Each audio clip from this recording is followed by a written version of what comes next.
Bueno, buenos días ahí a todos, los que estamos reunidos hoy acá. Después de esta extraordinaria discusión de economía y geopolítica, como pocas veces hemos tenido, me toca ahora pasar a nuestro siguiente bloque.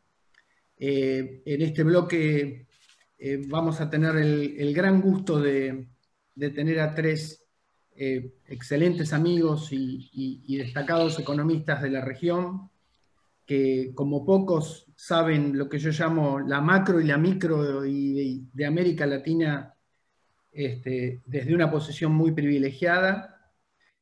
Vamos a escuchar la presentación del informe insignia del banco en 2020. Aquí están conmigo Eduardo Cavallo, Andrew Powell y Tomás Cerebrisky, que los saludo, aprovecho para saludarlos a los tres. Voy a ahora hacer una breve presentación de cada uno de ellos porque es conveniente que ustedes los tengan bien presentes de por qué estamos acá y cuál ha sido cuál es su posición. Y luego vamos a ir a la presentación de ellos, yo tratando de hacer el trabajo de ir buscando en el chat las preguntas para luego que pasemos a una discusión de este informe tan importante y tan desafiante que se llama de estructuras a servicios. Básicamente es tremendamente desafiante porque ellos tuvieron que tomar un informe muy importante para lo que es el Banco Interamericano de Desarrollo, que es nada menos que el tema de infraestructura,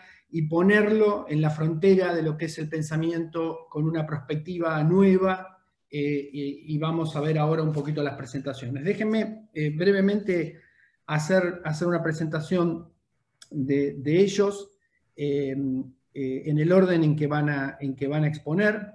Eduardo Cavallo es economista investigador principal en el Departamento de Investigación del Banco Interamericano de Desarrollo. Antes estuvo en el Goldman Sachs en New York. También ha tenido posiciones de investigador visitante en el Banco de la Reserva Federal de Atlanta y en el cuerpo docente del programa de verano de la John F. Kennedy de Harvard. Eduardo tiene un doctorado en un PhD en políticas públicas en Harvard y la licenciatura en la Universidad de San Andrés, donde yo lo conocí siendo joven él, digamos, más que yo, y empecé a admirarlo desde entonces. Eduardo es un especialista en finanzas y en macroeconomía, es un experto en muchas cosas, pero en los últimos años lo que más me ha gustado a mí personalmente de las contribuciones de Eduardo han sido sus contribuciones al problema de los sudden stops y del ajuste macroeconómico en América Latina, al tema de las reglas fiscales, las fiscal rules. También ha hecho grandes contribuciones importantísimas para mí en lo que es la macro de los desastres naturales, como los shocks de desastres naturales han entrado. Entonces, primero va a hablar Eduardo, luego en esta secuencia va a hablar Andrew. Andrew yo lo conocí a mediados de la década de los 90, pero ya lo había escuchado hablar de él muchísimo antes, porque él estudió en Oxford, que es donde yo también estudié, y compartimos en algún momento un mismo supervisor. Y Andrew vino a la Argentina a mediados del 95, pero ya era bastante famoso porque había enseñado y entre ellos había tenido a varios alumnos argentinos él enseñaba finanzas en la Universidad de Londres y en Warwick, en el Reino Unido. Andrew es asesor principal del Departamento de Investigación del banco, o sea, él está en la proa de la macro, de lo que es pensar la macro en el banco, y tiene también una larga experiencia, o sea, trabajó durante la segunda mitad de los 90 como economista jefe del Banco Mundial, del Banco Central, interactuó en las primeras cosas que se hicieron en lo que fue el G20 y en la acción de la Argentina, y después visitó el Banco Mundial, visitó el Fondo Monetario, y tiene una larguísima experiencia en muchísimos temas. O sea, Andrew es sinónimo de el estudio de commodities en el mundo, temas de riesgos, temas de multilaterales, de regulación bancaria, pero también ha entrado en temas desde su visión amplia y su posición privilegiada que van desde ciudades hasta la macroeconomía de los recursos naturales. Entonces, luego lo vamos a escuchar a Andrew. Y por último, vamos a escuchar a uno de mis economistas favoritos en lo que es la regulación y la infraestructura, se refiere en América Latina, que es Tomás Serebrisky. Tomás tiene un PhD en economía en la Universidad de Chicago, hizo una tesis sobre mercados de combustibles, o sea, ya ahí tocó el tema de regulación, competencia y después hizo una década tremendamente prolífica en el Banco Mundial. De ahí pasó al BID, en donde tiene una posición muy importante. Él es el asesor económico principal del DINE, del Departamento de Infraestructura, Energía y Medio Ambiente, y desde ahí ha estado trabajando intensamente en muchas divisiones. Los tres tienen grandes publicaciones y Tomás es sinónimo es Mister Infraestructura, o sea, regulación, logística, defensa de la competencia, subsidios. Con Eduardo han piloteado el trabajo de ahorro-inversión que una vez nos vinieron a exponer, o sea que en tercer lugar en esta exposición lo vamos a escuchar a Tomás. Entonces le dejo la palabra ya a Eduardo para que empiece con este viaje que nos lleven al reconocimiento de lo que es de estructuras a servicios. Muchas gracias. Bueno, buenos días. Muchas gracias, Fernando, por esa introducción, mucho más que generosa. Como siempre, es un placer poder participar de la reunión anual de Fiel, este año en condiciones tan particulares para todos. Si bien quisiéramos poder estar ahí, por lo menos la tecnología nos permite estar de manera virtual. Y esta ocasión es también muy especial porque el libro que vamos a presentar es un producto en el cual el equipo de Fiel ha tenido una gran participación e influencia, especialmente Fernando Navajas como asesor externo que nos acompañó del principio al fin y es además coautor de varios de los trabajos que han nutrido el libro. Y también Santiago Urbistondo, que participó de la red de investigación que fue central para este proyecto y fue además coautor de uno de los papers que lo nutren. Y también, por supuesto, otros investigadores de Fiel que nos acompañaron en distintas etapas de este proceso. Así que muchas gracias por darnos la oportunidad de presentar este trabajo casi que conjunto en su casa. El libro que vamos a presentar, como comentaba Fernando, es la edición 2020 de Desarrollo en las Américas, o DIA, como lo conocemos en el BIG, la publicación insignia que sacamos cada año. Eduardo, como ustedes saben, porque ya hemos presentado ediciones anteriores del día en la reunión anual de Fiel, el enfoque de estos informes es regional. Esto, a su vez, desde nuestro punto de vista, es su mayor ventaja comparativa, porque en vez de analizar la situación idiosincrática de cada país, el día trata de identificar patrones generales en la región para aprender del análisis comparado. Cada año se elige algún tema de interés para las políticas públicas en la región y nos lleva entre 2 y 3 años producirlo, porque entre otras cosas involucra un esfuerzo de recolección y procesamiento de datos justamente a nivel regional. El tema del día de este año es infraestructura, un tema clave para el desarrollo de la región. El título, ya lo anticipó Fernando, es de Estructuras a Servicios, el camino a una mejor infraestructura en América Latina y el Caribe, y fue coeditado justamente por Andrew Powell, Tomás Serebrisky y por mí, y como anticipaba también Fernando, los tres vamos a compartir la presentación. Yo voy a empezar resumiendo muy brevemente. Sí. Solo chequear que ven la presentación. ¿Se está compartiendo bien? Sí, se ve perfecto. Perfecto, Tomás. Bárbaro, porque yo voy pasando la presentación, pero dale. Vamos. Ok. Muy bien. Yo voy a empezar brevemente resumiendo los principales mensajes del libro. El primero que queremos resaltar muy especialmente es que resulta necesario, desde nuestro punto de vista, cambiar el foco de la agenda en el sector, de lo que son las estructuras a los servicios. Esto significa que debemos centrarnos en lo que nosotros llamamos el software de la infraestructura, que incluye aspectos como la gobernanza del sector, la regulación, la eficiencia de los proveedores y la conducta de los consumidores.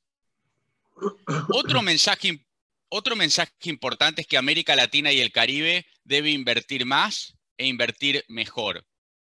La buena noticia es que hay maneras de conseguir esto y se puede lograr con las políticas adecuadas. Otro mensaje es que el futuro traerá consigo disrupciones provocadas, por ejemplo, por la digitalización, pero también traerá grandes oportunidades. La región tiene que mejorar la conectividad digital, adaptar los marcos de las políticas para poder materializar los enormes beneficios potenciales que trae esta disrupción. La mejora de los servicios tiene un gran potencial para impulsar el crecimiento y reducir la desigualdad del ingreso. Esto es sumamente importante, sobre todo en esta etapa, luego de la pandemia del COVID, donde la región va a necesitar crecer y salir de la trampa de la desigualdad del ingreso. Un quinto mensaje es que América Latina y el Caribe tienen la necesidad impostergable de desarrollar infraestructura sostenible y de implementar estrategias de descarbonización para abordar el desafío del cambio climático. Por último, mejorar la gobernanza y asegurar que la regulación se adapte al futuro va a ser crucial para que todos puedan disfrutar de servicios de mejor calidad. El resto de la presentación va a estar dedicada a dotar de contenido estos mensajes y a proporcionarles a ustedes un panorama general del libro. Esperamos que este pantallazo lo motive lo suficiente para descargar y leer el libro completamente. Agradecemos a Fiel que haya distribuido el link para que ustedes puedan hacerlo. Está también en la pantalla y va a estar al final de esta presentación.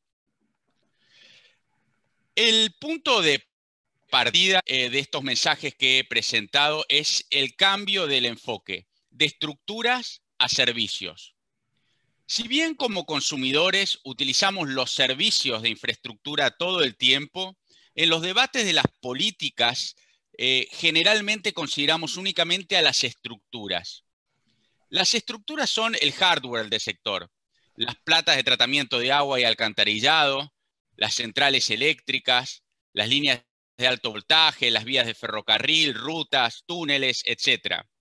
Por supuesto, la construcción de estas estructuras es esencial, porque sin ellas no se podría suministrar los servicios de agua, energía y transporte. Sin embargo, la infraestructura consiste en algo más que el hardware. Desplazar el foco hacia los servicios implica analizar aspectos complementarios, como por ejemplo la conducta de los consumidores, la gestión de las empresas proveedoras de servicios y su eficiencia, y las reglas con las que operan, entre otros. Cuando en este libro evaluamos el estado de los servicios en la región, nos centramos en tres elementos claves. El primer elemento es acceso. América Latina y el Caribe ha logrado grandes avances en años recientes en términos de acceso a los servicios. El progreso es especialmente notable en energía eléctrica, puesto que la mayoría de los países están cerca de proporcionar acceso universal a este servicio. Sin embargo, las estadísticas se pueden prestar errores, porque la definición de acceso a menudo dista mucho de tener el estándar mínimo y aceptable. El ejemplo de agua y saneamiento es muy ilustrativo. De acuerdo a la definición estándar, el 96,7% de la población en la región tiene acceso a agua potable, aunque esto pueda significar que algunas personas deban recorrer un trayecto de 15 minutos desde la vivienda hasta una fuente de agua segura. Este porcentaje disminuye 14 puntos porcentuales si definimos el acceso como la posibilidad de tener agua en la vivienda. Una vez que el acceso está disponible, el segundo elemento que se debe tener en cuenta es la calidad. Esto significa, por ejemplo, tener acceso a electricidad sin cortes de suministro o tener agua potable que salga limpia y con la presión adecuada. Si bien la región ha mejorado la calidad de los servicios, no ha mejorado tanto como otras regiones en vías de desarrollo y como consecuencia la brecha de calidad está aumentando. El tercer elemento clave que mencionaba es la asequibilidad. Tener acceso a servicios de calidad sirve de poco si las personas no pueden pagarlos. En América Latina y el Caribe, las personas gastan más que en otras regiones en electricidad, agua, transporte y comunicaciones, particularmente los más pobres. Esto sugiere que la asequibilidad es una barrera. En la región, muchas personas no consumen servicios básicos porque no pueden pagarlos. Otro ejemplo aquí es ilustrativo. Las encuestas muestran que el 40% de los pobres recorren a pie el trayecto más importante del día, mientras que solo el 10% de los más ricos hace lo mismo en la región. Esto estaría muy bien si caminar fuese completamente una elección para todo el mundo, pero probablemente para la mayoría no lo sea. Es más probable que el problema sea que los pobres no pueden pagar el costo del transporte público motorizado. Hay otros ejemplos relacionados con los otros servicios. Según las estimaciones que recogemos y reportamos en el libro, pagar por una cesta de consumo de servicios similar a la de los hogares en las economías avanzadas requeriría más del 40% del ingreso del hogar en varias ciudades de América Latina y el Caribe. Este resultado nos indica que los hogares de bajos ingresos enfrentan grandes dificultades para pagar los servicios. Con esto le paso la palabra a Andy. Muchas gracias. Bueno, muchas gracias, Eduardo. Primero quiero agradecer a Fernando y a Fiel para la invitación a presentar de nuevo en esta conferencia. Siempre es un gran placer participar en este evento. A mí me toca elaborar algunos de los puntos que mencionó Eduardo al principio, en particular la necesidad de invertir más y mejor.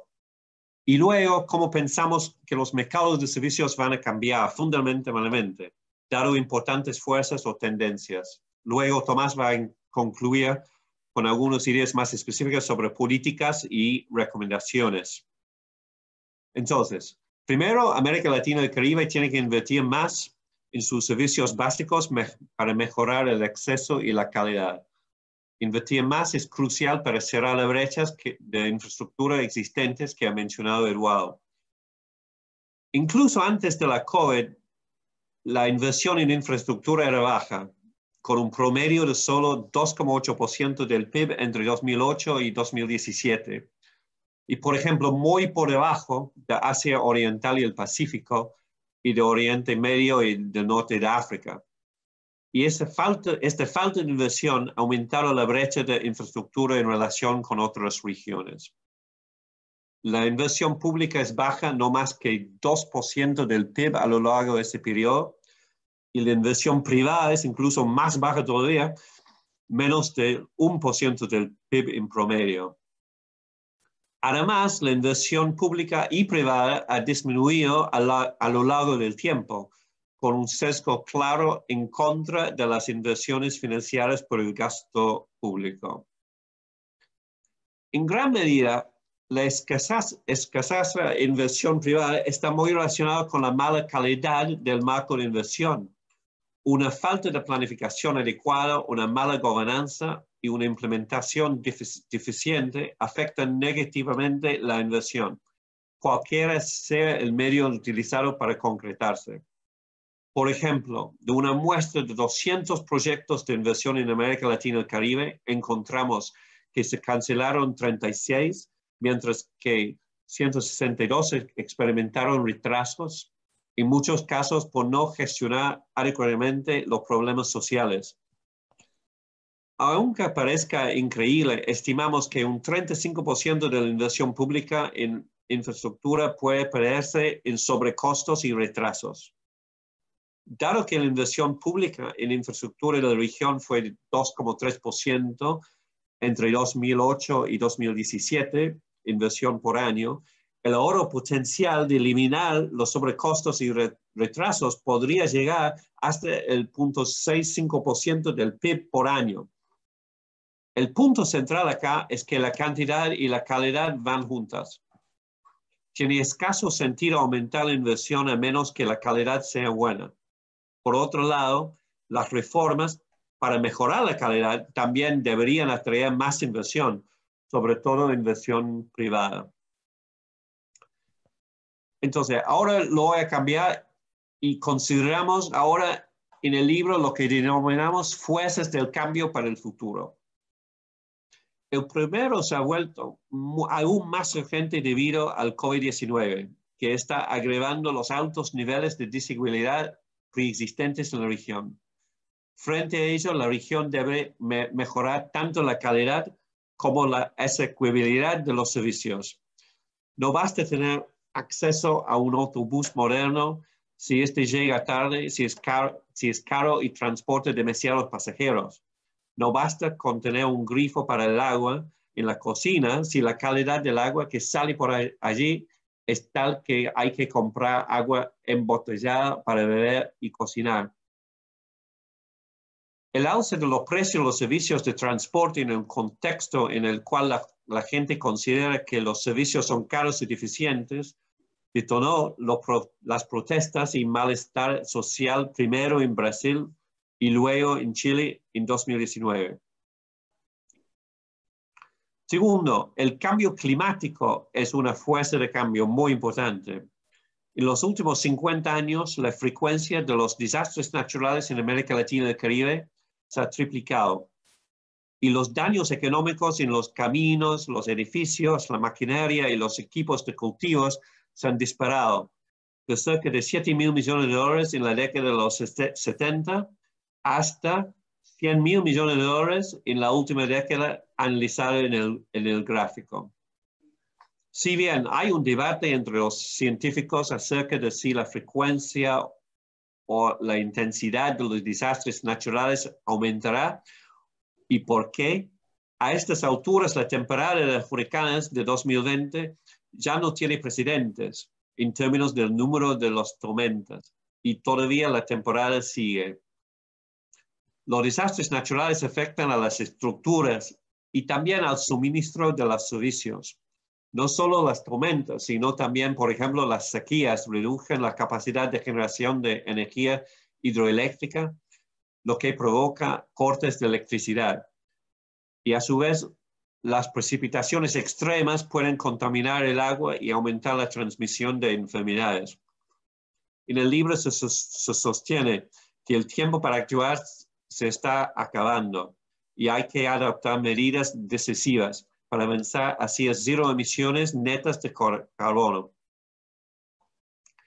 Y la tercera fuerza de cambio es la tecnología.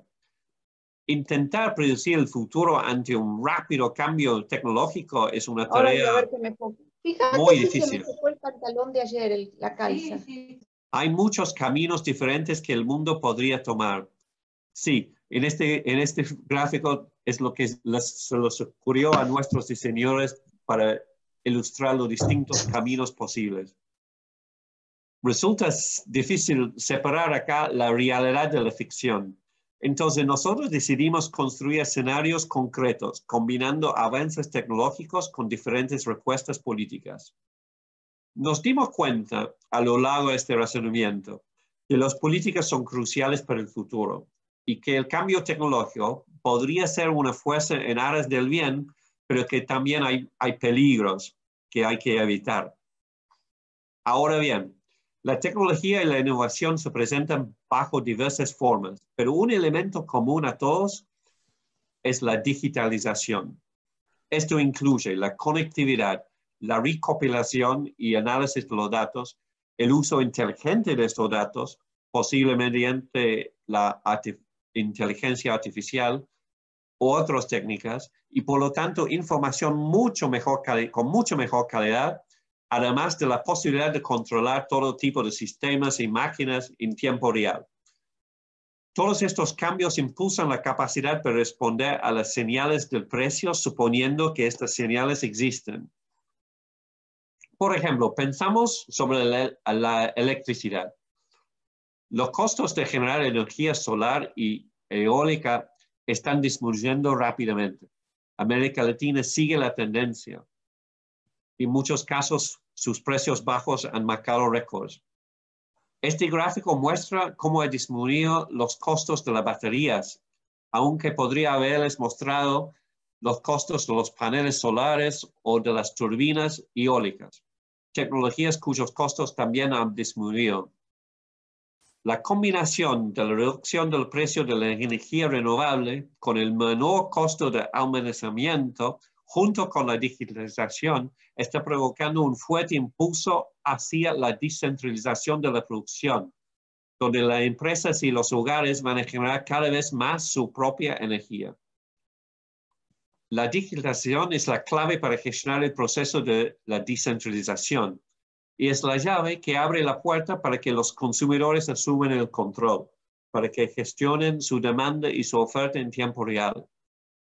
Es muy probable que los consumidores pasivos de hoy en día se van a convertir en consumidores activos. Estos cambios tienen el potencial para revolucionar el mercado de la electricidad. Y es muy probable entonces que las empresas de electricidad tendrán que cambiar sus modelos de negocio. Sin embargo, hay peligros acá. Si los hogares de ingresos más altos y las empresas desconectan de la red, puede que el sistema carezca del financiamiento suficiente, lo que pone en riesgo la inversión y el mantenimiento de la red. Es probable que haya un equilibrio malo, que podría ser eficiente para algunos pocos, pero socialmente ineficiente y más regresivo.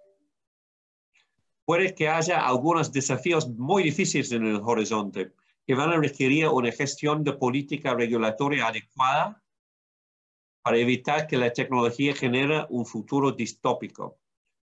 Pero con las políticas adecuadas podemos asegurar una energía para todos a precios más bajos, incluso en zonas remotas y con cero emisiones. Los desafíos específicos en materia de transporte y agua son sin duda diferentes, pero también elaboramos escenarios en el libro que siguen un poco un esquema algo similar. Los avances tecnológicos con las políticas equivocadas podrían generar escenarios negativos, pero la combinación de la revolución tecnológica y las políticas públicas adecuadas podrían producir oportunidades de desarrollo muy importantes para el nivel de ingreso y también para su distribución, es decir, para la equidad. ¿Qué tipo de beneficios podrían traer consigo estas oportunidades? En el libro llevamos a cabo simulaciones para medir cómo los cambios tecnológicos en los servicios podrían tener un impacto en la economía de 8 países en la región.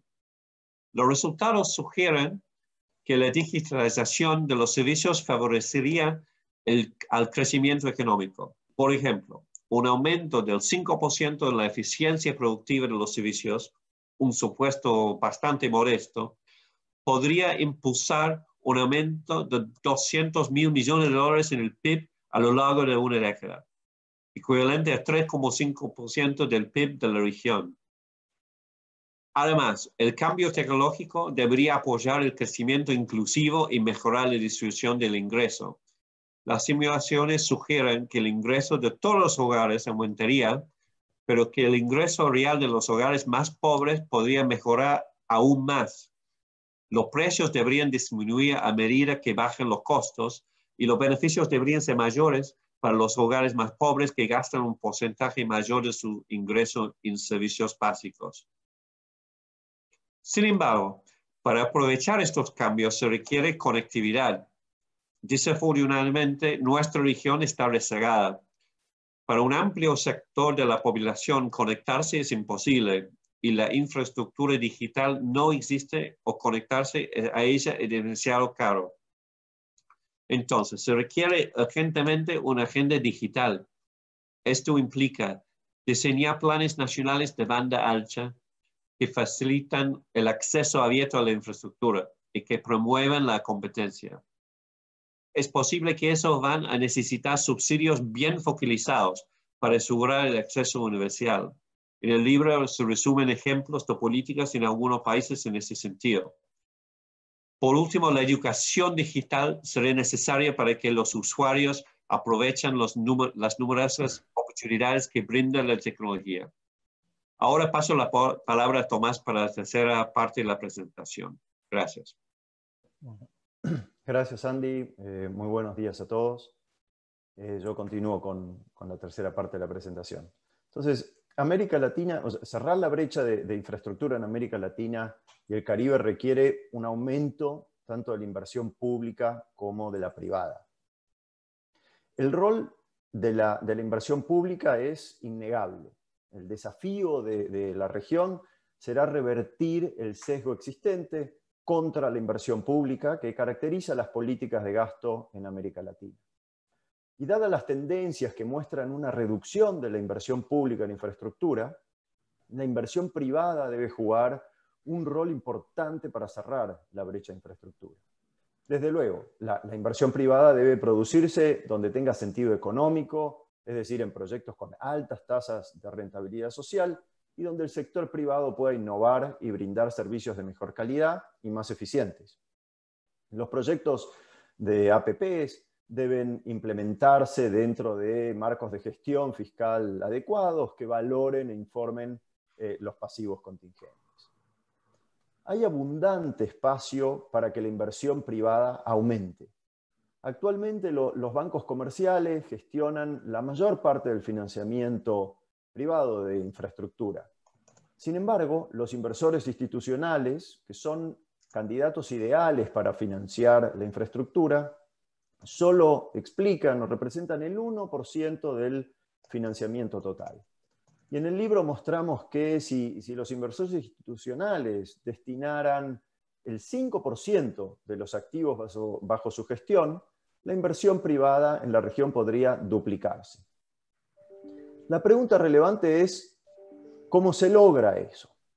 Y en el libro sostenemos que los bancos comerciales seguirán teniendo un rol central en el financiamiento privado de la infraestructura, sobre todo durante la etapa de la construcción, para la cual están mejor preparados para manejar los riesgos que otros inversores.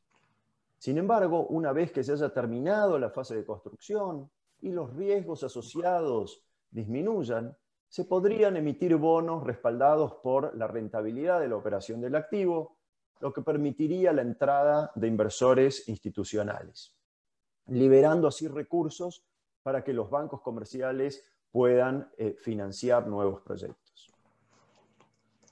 Ahora bien, en el libro se enfatiza que para reducir la eficiencia de la inversión, que como mostró Andy anteriormente, representa al menos el 35% de la inversión pública, la región tiene que invertir en el proceso de inversión. Y la hoja de ruta para mejorar el proceso de inversión contiene 5 puntos esenciales. Uno es el desarrollo de un plan de infraestructura que defina un conjunto de proyectos prioritarios y que sea el resultado de un amplio consenso de lo que hay que hacer, de lo que hay que construir. Esto es clave para dar predictibilidad a la industria de la construcción. Luego es necesario asignar recursos suficientes a la preinversión, algo que realmente no hacemos en América Latina.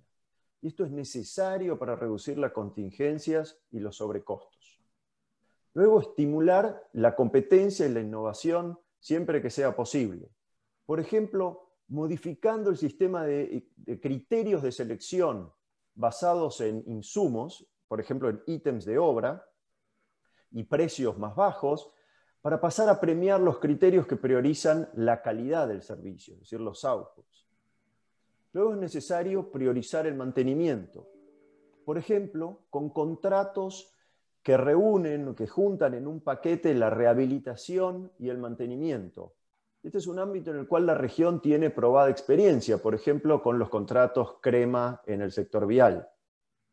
Y también resulta necesario cambiar cómo hacemos el mantenimiento, de uno reactivo a uno predictivo, lo que es cada vez más viable gracias a la tecnología. Y por último, la lucha contra la corrupción en infraestructura, mejorando, por supuesto, el cumplimiento de la legislación pero también mediante intervenciones focalizadas. Y un ejemplo de esto es la plataforma Mapa Inversiones, que ya está implementada en Colombia, Perú, Costa Rica, que se anunció hace unos pocos días en Argentina también, que permite a los ciudadanos realizar en tiempo real un seguimiento de cómo se gastan los recursos. En lo que respecta al cambio climático, la infraestructura es clave para mitigar los efectos del cambio climático. Si se excluyen las emisiones del uso de la tierra para producción alimentaria, la generación de energía y de transporte representan el 70% de las emisiones de CO2 en la región. No puede haber excusas ni demoras. Para cumplir con el Acuerdo de París, la provisión de infraestructura y los servicios debe cambiar ahora. Y entre los especialistas hay consenso sobre 4 pilares para llevar a América Latina a una economía de 0 emisiones netas de carbono. Primero es generar electricidad con fuentes renovables. Electrificar masivamente las actividades industriales y residenciales y promover al mismo tiempo la eficiencia energética.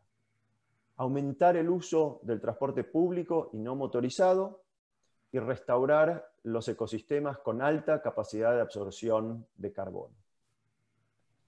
Pero junto con la mitigación, la adaptación debería ser una prioridad de las políticas. Y hay numerosas opciones de ingeniería que pueden producir una infraestructura más resiliente.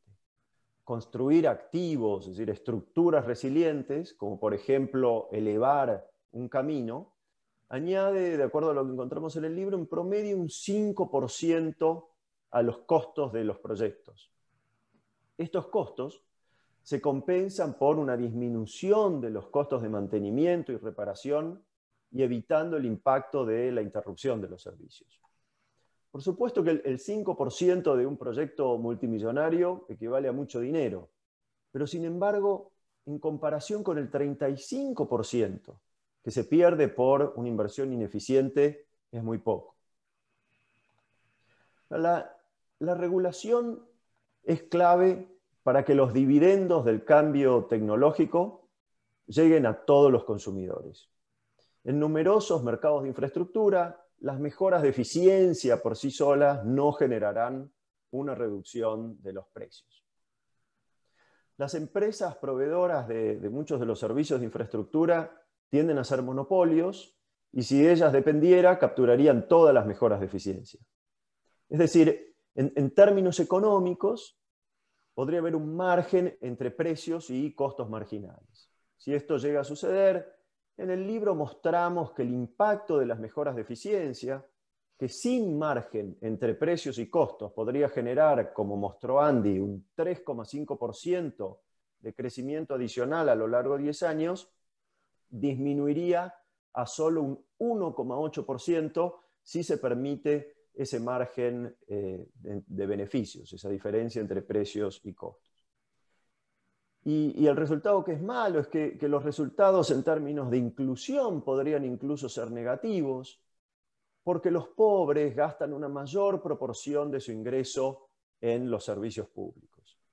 En pocas palabras, lo que mostramos en el libro es que la regulación económica tiene un rol vital para el crecimiento y la distribución del ingreso. Y en este sentido, un buen ejemplo de cómo los países de la región se están esforzando para actualizar su marco regulatorio es la adopción de políticas de medición neta, que son como se llaman a las políticas necesarias para comercializar la energía entre prosumidores y empresas distribuidoras de energía. Y hacia 2019, casi todos los países de la región habían aprobado estas políticas. Sin embargo, hay numerosas políticas regulatorias que dificultan la eficiencia de los servicios. Hay regulaciones laborales, barreras a la competencia y políticas de adquisiciones que desalientan la innovación. Este gráfico muestra un ejemplo del transporte aéreo comercial. En América Latina, las regulaciones obligan a las líneas aéreas a tener un 25% más de tripulantes que en Estados Unidos para operar la misma cantidad de vuelos, lo que se traduce en mayores costos para las líneas aéreas en la región. Y es evidente que esta regulación no se puede justificar con argumentos basados en la seguridad de los vuelos.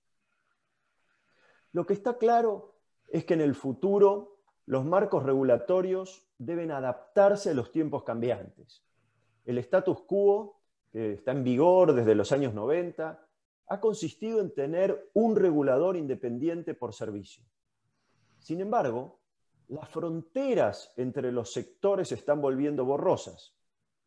La electricidad está cada vez más interrelacionada con el transporte, el agua y las telecomunicaciones. Por ejemplo, pensemos, los vehículos eléctricos son baterías sobre ruedas.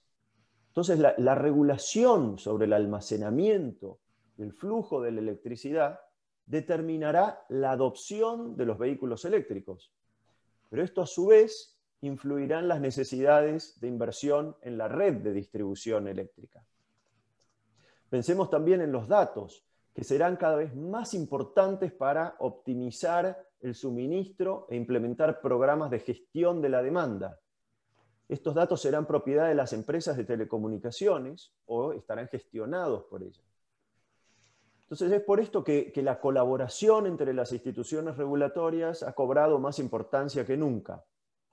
Puede que sea necesario que pensemos reasignar los mandatos sectoriales. Las agencias se podrían fusionar y la supervisión de la gestión de datos se podría asignar a una nueva agencia de datos.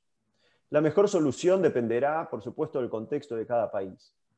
Sin embargo, está claro que será necesario promover la competencia, mejorar la gobernanza y adoptar nuevas políticas y repensar los instrumentos e instituciones regulatorias.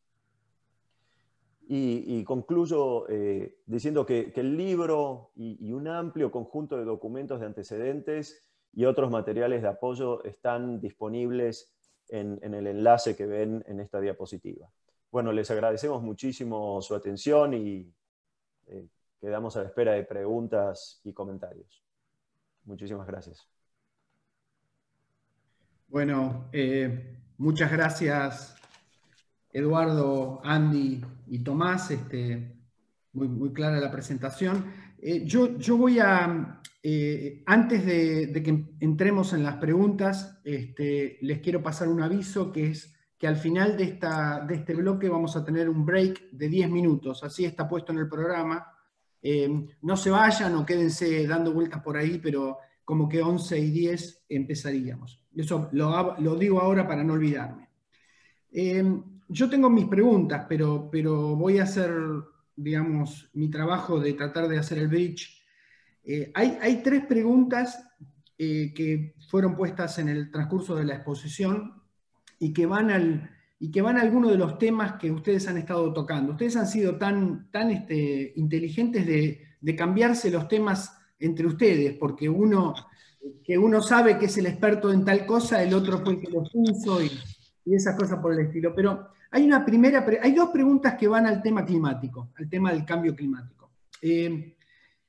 Una primera pregunta directa, obvia, es que tenemos acá, que es sobre el tema de lo que son los, si ustedes quieren, el tema climático en general, y por qué se sugiere más invertir tanto en mitigación y no en adaptación. ¿Qué es lo que uno hace? ¿Qué es lo que uno haría de su óptimo, si ustedes quieren, si uno se dedicara exclusivamente a hacer adaptación? Esa es una primera pregunta. Y una pregunta vinculada con esa es un pedido de ampliar el comentario sobre el equilibrio, dice la pregunta, pero en realidad es el trade-off entre rentabilidad y objetivos ambientales, dado que es imposible pretender emisión. O sea que si quieren elaborar o decir algo sobre el tema de los trade-off de emisión y esta cuestión de mitigación y adaptación, bienvenidos a la discusión. A ver quién quiere tomar la posta y hablar un poquito de eso. Puedo empezar, pero seguramente mis colegas pueden agregar algo, ¿no? Primera Primero, no, la pregunta sobre mitigación y adaptación es muy buena. En el libro lo tratamos los dos y obviamente pensamos que los dos son importantes, ¿no? No es que estamos enfocados exclusivamente en la mitigación. Por supuesto, pensamos que la adaptación también es importante, pero relacionado con la segunda pregunta, no, si pensamos que la mitigación sí sigue siendo súper importante para el mundo entero, entonces, y pensamos que América Latina y el Caribe tiene que jugar su rol en la mitigación general, ¿no? Y en este sentido hay más y más países ahora que están adaptando objetivos y hasta leyes, ¿no? Buscando cero emisiones netos, con un periodo de tiempo, obviamente, con un periodo de transición. Creo que yo soy inglés, entonces el Reino Unido adoptó una ley de zero emissions ahora hasta 2050, y nos pensamos que no hay tiempo para esperar. Ese es un tema que sigue siendo súper urgente, que es más urgente aún en realidad, dado lo que ha pasado. Entonces pensamos que la región tiene que jugar su rol importante en mitigación. Pero por supuesto adaptación también es muy importante y el libro trata ese tema también. También no sé si Eduardo o Tomás quieren agregar algo sobre eso. Tomás. Bueno, sí. La verdad, a ver, yo creo que la necesidad de mitigación, además, pierde ya en muchos casos sentido en la medida en que los drivers de costos están cambiando de una manera muy, muy rápida. Y ya esta disyuntiva entre no invertir o invertir en mitigación porque es más caro, va perdiendo sentido. América Latina es ejemplo en récord de costos bajos de, por ejemplo, energía solar, y tiene un enorme potencial. Además, ayudaría en términos de generación de empleo. Ya hay bastante información que la infraestructura renovable no convencional especialmente es una fuente de generación de empleo al menos más alta que las fuentes tradicionales de energía. Entonces, creo que ya casi este trade-off está dejando de existir y toda la tendencia indica que va a seguir y va a continuar en forma acelerada. Y en adaptación es muy necesaria.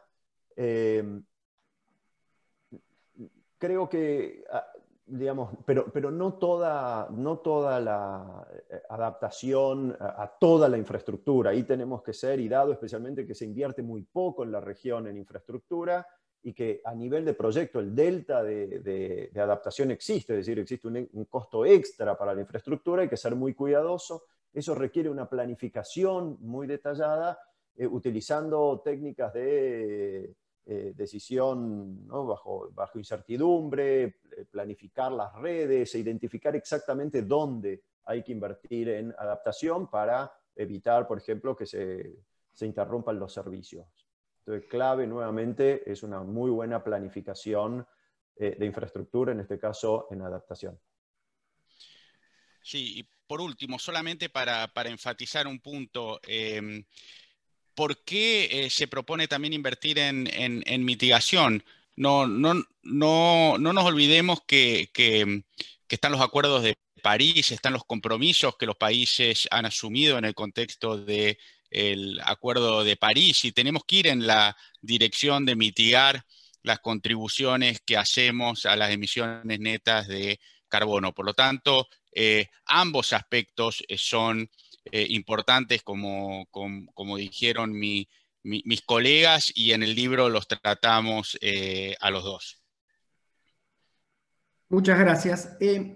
Luego hay una pregunta también en el transcurso de la exposición que fue a que surge a partir del dato que hace en la exposición Andrés y que retoma un poquito luego Tomás sobre el tema del sobrecosto del 35%. Y la pregunta se las voy a leer textualmente. Dice: la investigación explora las razones de la detención, retraso, fracaso de los proyectos financiado a través del programa del BID que financian inversiones en infraestructura pública en los países de América de la TAM. O sea, es una pregunta. O sea, a través de los proyectos propios del BID. Y esos proyectos son monitoreados luego por el BID para verificar si son sostenibles. Sería ideal conocer esas estadísticas. Como yo sé que esto viene de working papers o de background papers un poquito que han estado metido algunos de ustedes, lo dejo para que expongan un poco más sobre eso. Va al tema de los sobrecostos y de la evidencia que tenemos en los proyectos en términos de lo que son retrasos y lo que son sobrecostos. Y el monitoreo eventualmente que uno puede hacer de eso. ¿No más? Sí. Bueno, yo les cuento rápidamente cómo hicimos este cálculo. Tomamos todos los proyectos disponibles del Banco Mundial y del BID. Ya calculamos dos fuentes, una de sobrecostos y otra de demora en la ejecución de los proyectos. Y nos dio más o menos muy parecido entre el Banco Mundial y el BID para los sectores de transporte, agua y energía, de unos costos adicionales de más o menos el 20% del costo de los proyectos. Y eso lo tomamos como si quieren, como una tasa natural o mínima de sobrecostos en los proyectos de infraestructura. Y lo comparamos con los datos disponibles, que son realmente muy poco, sobre costos y demoras de tiempo que están disponibles en fuentes de los países o publicaciones académicas, y esa diferencia es el 35%. Entonces, esto es muy importante. Es decir, en ningún momento decimos que los sobrecostos y las demoras en los proyectos de los multilaterales es cero, sino decimos, miren, reconocemos, es 20%. ¿Y por qué? Y a mí me gustaría resaltar un punto muy importante, que es que no es irrazonable esperar que haya sobrecostos y demoras en los proyectos de infraestructura, porque es muy difícil construir infraestructura y hay muchos imprevistos. Uno, por más esfuerzo que haga para construirlo bien, generalmente, bueno, no siempre salen las cosas bien. Por ejemplo, cuando uno hace obras urbanas que son muy complejas, para construir, por ejemplo, un subte, un metro, se encuentra con cañerías que no estaban en los mapas de las empresas, restos arqueológicos, que eso ha pasado muchísimo en Lima recientemente. Digamos, hay un montón de complicaciones que hacen que haya un sobrecosto natural. Pero más allá de eso, sí, en la región sabemos que hay serios problemas y así se llega al monto de 35%. Y ese es cómo construimos ese número. Si lo puedo agregar un punto que creo también en la pregunta es... digamos, le diría que sería bueno conocer más sobre estos números, ¿no? Y estas estadísticas. Y eso compartimos totalmente ese punto. Y como mencionó Tomás, los datos sobre eso son muy escasos, ¿no? Es muy difícil hacer estudios sobre los sobrecostos y rezagados, etcétera, sobre infraestructura. Y uno tiene que pensar que hay motivos para lo cual, digamos, esa información no se revela. Entonces, los multilaterales son los más transparentes, ¿no? En ese sentido. Y creo que en realidad Argentina impulsó esto en la G20, tratar de tener más información en el mundo sobre la performance, digamos, los proyectos de infraestructura. Y como dijo Tomás, es muy difícil separar un poco lo que es sobrecostos, digamos, de lo que es un costo adicional porque pasó algo, ¿no? Eso es muy difícil, pero, digamos, creo que todavía no tenemos buena información en el mundo sobre la performance de infraestructura. Eso esperamos que podemos mejorar con fuerzas, digamos, de distintos países y con los multilaterales, tener mejor información sobre infraestructura en general, no solamente los proyectos del BID del Banco Mundial, pero en general, digamos, público y privado. Todavía no existe. Sí. Después hay dos preguntas que yo las voy a juntar. Una de ellas es el tema de asequibilidad, que en inglés ustedes saben es affordability, digamos, que es un concepto más amplio que en términos de la capacidad de pago. Y la pregunta es cómo afectará la asequibilidad, la affordability, si uno busca servicios que son más sustentables, o sea, ambientalmente más sustentables y por ende posiblemente más caros. Si no hay un trade-off ahí que regulatoriamente de alguna manera hay que resolver.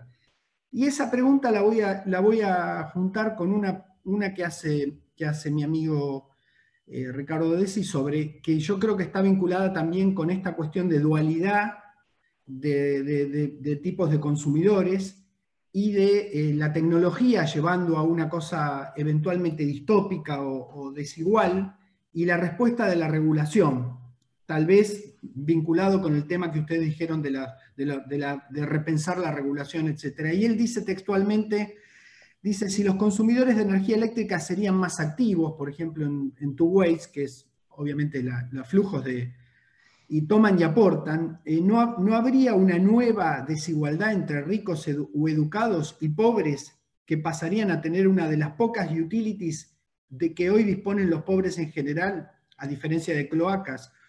Sería un nuevo vector exógeno para su demanda y precios. ¿Cómo se regula esto? ¿Cómo se regula esta cuestión de esta desigualdad que puede llegar a aparecer con caminos desiguales en términos de acceso y la tecnología llevándote para un... Y eso lo vinculo también con lo de asequibilidad. A ver si alguno quiere hablar de eso. Bueno, si quieren puedo empezar yo y después complementan los colegas. Son dos preguntas muy importantes y ciertamente te agradezco, Fernando, que las hayas vinculado. El tema de asequibilidad, como sostenemos, es un tema central. Claramente ahí los precios juegan un rol clave en la medida en que los precios de los servicios caigan.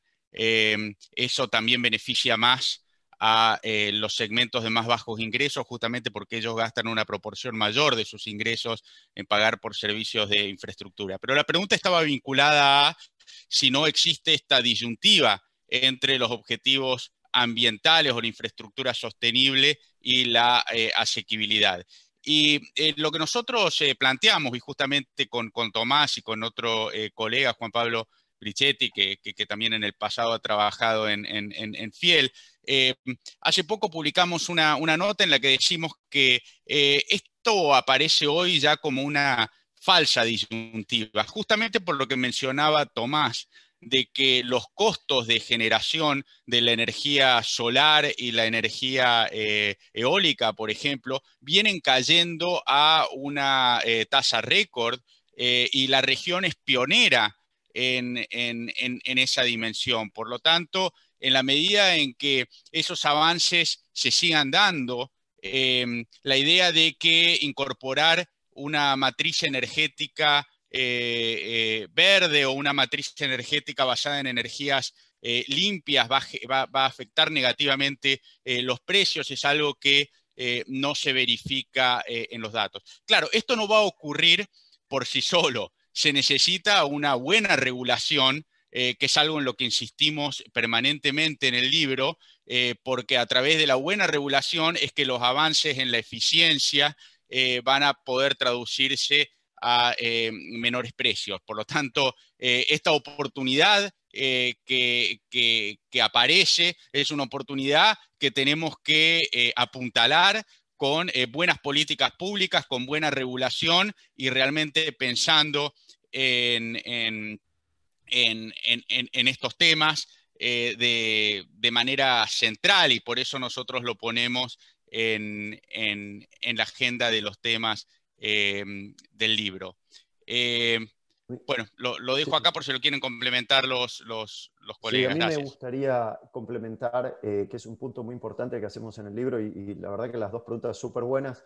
Sí, es verdad, digamos, si uno cree que piensa el delta de adaptación puede llevar a que los servicios sean más caros. Entonces, ¿cómo respondemos desde el punto de affordability o asequibilidad? Bueno, mejorando los subsidios. Y lo que mostramos en el libro es que gran parte de los subsidios que se dan a los servicios de infraestructura son a la oferta.